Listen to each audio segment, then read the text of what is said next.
안녕하세요. 피셔인베스트 피셔입니다. 지난 6월 22일이죠. 애플의 연례 개발자 회의에서 애플이 인텔에서 더 이상 CPU 공급을 받지 않겠다, 이렇게 공식적으로 발표를 했습니다. 해외 주식이죠. 특히 그 중에서 미국 주식에 관심이 많은 우리들은 이 뉴스를 주의 깊게 봐야 하는데요. 바로 애플의 미래가 달려있기 때문입니다. 미국 주식을 투자하시는 분들 중에 우리나라의 삼성전자와 같은 게 바로 애플인데, 이렇게 중요한 애플을 조금이라도 들고 계신 분들도 있고, 그리고 앞으로 미국 주식을 투자할 때 애플 주식을 사야 할지 말아야 할지 이렇게 고민하시는 분도 많기 때문에 이 부분은 한번 꼭 짚고 넘어가도록 하겠습니다.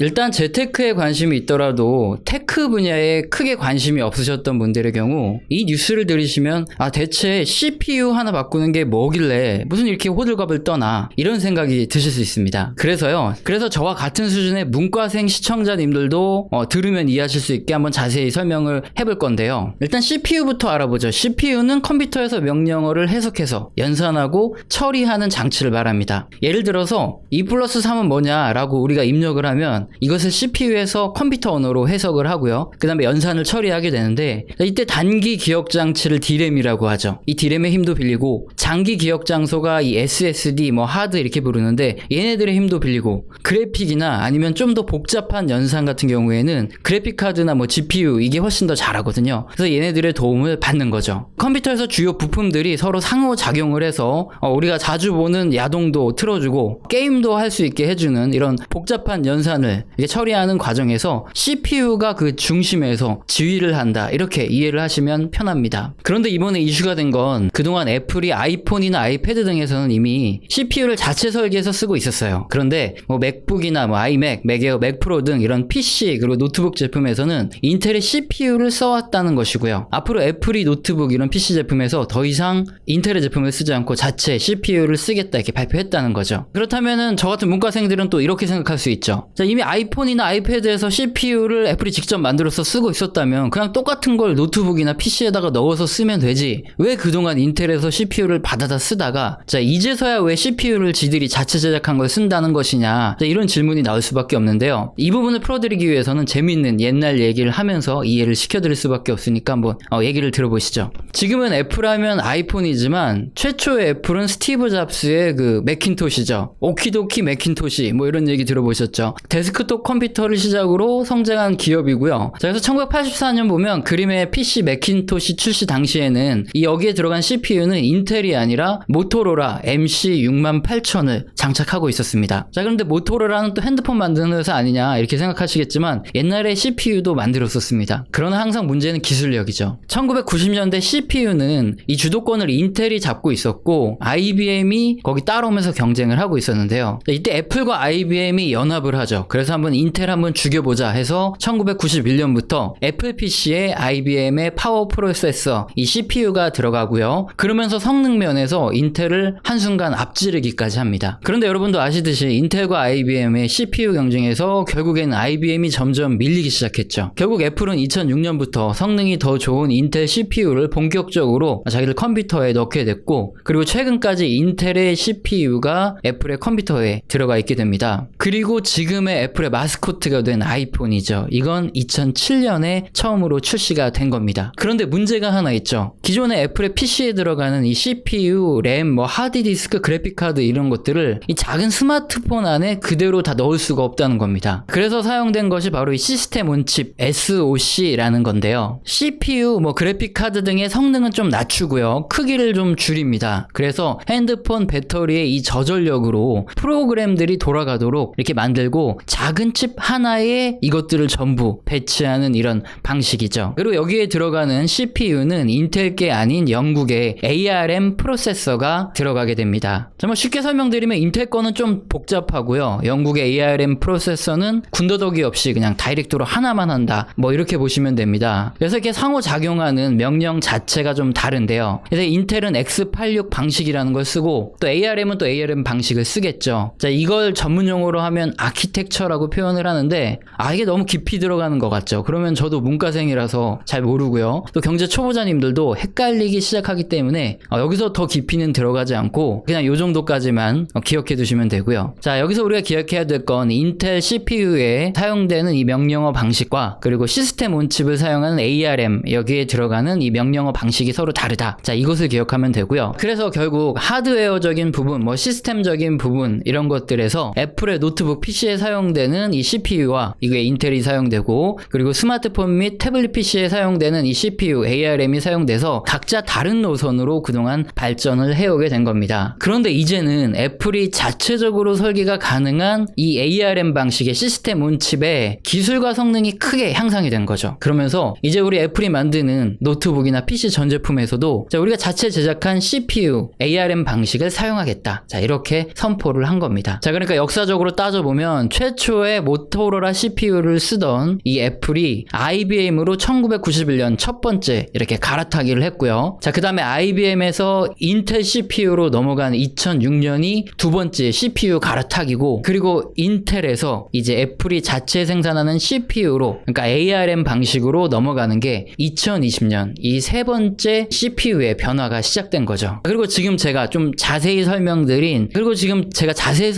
이 내용에 진짜 변화가 숨어 있는 겁니다. 앞서서 조금 어렵지만 인텔의 X86과 ARM의 아키텍처는 서로 완전히 다른 방식이라고 제가 설명을 드리고 넘어갔죠. 그런데 이 두 가지 방식의 차이에서 발생하는 가장 큰 문제가 뭐냐면 바로 어플리케이션의 호환성이라는 겁니다. 자, 이게 먼저 쉽게 설명을 드리면, 일단 아이폰의 앱과 아이패드의 앱은 서로 아무 문제 없이 이 어플리케이션이 그대로 서로 똑같이 사용이 되죠. 다른 프로그램을 거치지 않고 그냥 알아서 다운받아서 설치를 하면 됩니다. 그런데 애플의 맥북이나 아니면 아이맥 등의 이런 운용체제에서는 CPU를 인텔 걸 사용하고, 그래서 X86 방식이기 때문에 이 ARM 방식과 차이가 나기 때문에 만약에 아이폰에 있는 앱을 이 PC에서 사용하려고 하면 변환을 시키는 이 프로그램이 필요했습니다. 자, 그리고 반대로 PC에 있는 어플리케이션을 핸드폰에다가 사용하기는 더더욱 힘들었죠. 자, 이걸 호환성이 부족하다라고 말을 하는데요. 그런데 지금부터 애플이 자기들이 사용하는 컴퓨터의 CPU에 자사 제작한 아이패드, 아이폰에 들어가는 이 CPU를 동일한 것을 자기 노트북 그리고 컴퓨터에 사용하게 되면, 그렇게 될 경우에 어플리케이션의 자유로운 호환이 가능합니다. 자, 그리고 핸드폰에서 사용하던 걸 그대로 컴퓨터, 노트북에서 언제나 마음대로 그대로 사용할 수 있고, 그리고 마찬가지로 노트북이나 컴퓨터에서 사용하던 이런 어플리케이션을 그대로 핸드폰이나 아이패드에서 그대로 가져와서 변환 프로그램 없이 자체적으로 성능 저하 없이 사용할 수 있다는 거죠. 자, 그럼 어떤 일이 벌어질까요? 이미 아이폰을 사용하거나 아이패드를 사용하고 있어서, 자, 이 OS, 그러니까 운영체제에 익숙한 사용자들은 만약에 애플의 컴퓨터를 구입했을 때 여기에 전혀 이질감이나 아니면 어떠한 불편함 없이 그대로 사용할 수 있는 겁니다. 왜냐하면 어차피 성능이 더 좋은 그냥 휴대폰이나 아니면 아이패드가 커진 게 컴퓨터가 되고 노트북이 되는 거기 때문이죠. 우리가 안드로이드 진영의 스마트폰 갤럭시에서 애플 진영의 스마트폰 아이폰을 이렇게 만약에 갈아탄다고 하겠습니다. 그런데 이게 갈아탈 때 굉장히 어렵거든요. 그 이유가 무엇일까요? 바로 익숙함 때문인데요. 내가 한동안 쓰던 이 운영체제를 쓰다가 뭔가 다른 걸로 갈아타게 되면 이상하게 불편하고 어색하고, 그래서 결국에는 익숙한 것으로 돌아갈 수밖에 없다는 것입니다. 그래서 아이폰을 한번 쓰던 사람들은 계속 아이폰만 쓰고요. 마찬가지로 갤럭시만 쓰던 사람들은 계속 갤럭시만 쓰게 되는 건데요. 이 노트북과 우리 PC, 그러니까 데스크탑의 운영체제도 마찬가지입니다. 우리가 지금 윈도우를 많이 쓰는 이 이유는 두 가지인데요. 첫 번째는 익숙함입니다. 그냥 윈도우를 쓰던 게 계속 써왔기 때문에 익숙하고 불편하지 않으니까 계속 윈도우가 업그레이드 돼도 계속 이걸 쓰는 거죠. 그리고 두 번째는 우리나라 공공기관에서 윈도우와 익스플로러로만 구동되는 프로그램들이 굉장히 많기 때문입니다. 지금 액티브 X는 안 쓰더라도 여러 가지 무슨 베라포트라든가 보안 프로그램 같은 것들이 전부 사용되는데, 근데 이 맥북이라든가 아이맥 등에서는 아직까지 좀 사용이 불편한 게 있죠. 그래서 이 두 가지 점 때문에 우리가 이 애플의 컴퓨터를 많이 사용하지 않고 있는데요. 그런데 만약에 두 번째 문제가 해결된다. 그러니까 우리나라 공공기관이나 아니면 여러 가지 프로그램 등에서 윈도우나 아니면 익스플로러로만 사용 가능하지 않은 다른 것들을 통해서도 할 수 있다. 이렇게 되면 문제가 완전히 틀려지죠. 왜냐하면 요즘 안 그래도 스마트폰 게임을 하다가 PC에서 이렇게 가상화로 돌려서 PC로 게임을 하는 분들이 굉장히 많아요. 그리고 반대로 노트북이나 PC에서 어떤 어플리케이션을 쓰다가 이것을 핸드폰으로 가져와서 내가 뭐 편집을 하거나 뭐 그렇게 할 수 없을까? 이렇게 생각하는 분들이 굉장히 많죠. 그뿐만 아닙니다. 모바일 어플리케이션을 사용하던 이 사용자들은 이 컴퓨터로 딱 이용을 하려고 그러면 일단 광고가 덕지덕지 많이 달리고 또 느리죠. 이렇게 직관적으로 바로 하는 게 아니라 이렇게 막 여러 가지 군더더기가 많은 이런 익스플로러 사이트를 사용하는 걸 별로 선호하지 않게 됩니다. 그런데 앞서 말씀드린 대로 노트북이나 PC에서 같은 CPU를 사용하고 아이폰이나 아이패드에서 사용하던 걸 그대로 호환해서 그대로 다운받아서 그대로 쓸 수 있게 되면 이런 문제가 한 번에 해결되죠. 아이폰에서 게임하다가 그대로 패드에서 게임하고 노트북에서 게임하고 PC에서 게임하고 TV에서 게임하고 뭐 이렇게 그대로 다운받아서 성능의 저하 없이 그대로 즐길 수 있게 되는 겁니다. 그럼 결국 애플은 이번 인텔과의 CPU 결별을 통해서 인텔의 CPU 시장을 자기들이 가져가겠다. 그리고 우리 거 쓸 테면 써라. 이렇게 판매까지 하겠다. CPU의 시장 점유율을 자기들이 가져오겠다. 이런 목적이 첫 번째고요. 그리고 두 번째는 마이크로소프트의 윈도우를 경쟁으로 시장까지 자기들이 가져오겠다. 이런 두 가지의 포부가 담겨 있는 겁니다. 애플의 충성 고객층을 바탕으로 완벽한 아이폰이나 아이패드의 호환성이 제공된다는 이 메리트가 있기 때문에 성공의 가능성은 아주 높은 것이 이게 엄청난 장점인 거죠. 물론 뭐 인텔이나 마이크로소프트가 클라우드 컴퓨팅도 하고 뭐 여러 가지를 하기 때문에 주가가 완전히 무너진다던가 애플 하나 때문에 그럴 일은 없습니다. 그런데 물론 타격은 있겠죠. 이것을 어떻게 할 수 있냐 하면 반도체 시장의 큰 손이 바로 애플인데요. 그동안 거래를 끊으면 후폭풍이 대단했었다는 게 역사적으로 증명이 됐는데요. 예를 하나 들어드리면요. 애플이 예전에는 이 파워 VR GPU를 이 아키텍처라고 하는데요. 이걸 이미지네이션 테크놀로지 이 영국 기업이 대신 제작해 주었었는데 어느 순간 애플이 자체적으로 이 GPU를 개발함과 동시에 계약을 종료해 버렸습니다. 그러면서 이 기업의 주가가 70% 이상 폭락했고요. 결국에는 중국에 매각이 되어 버렸습니다. 이것뿐만 아닙니다. 애플이 전력관리 칩셋 PMIC를 자체 개발하고 있다는 소식이 알려졌거든요. 그런데 애플의 PMIC를 공급하던 다이얼로그 세미컨덕터 같은 경우에 주가도 엄청나게 폭락을 하게 되죠. 결국에 이번에 이슈가 된 애플의 인텔과의 CPU 독립 문제는 애플의 앞으로 미래를 볼 수 있고요. 그리고 애플과 경쟁이나 공급 관계에 있는 인텔이라든가 퀄컴, 마이크로소프트 등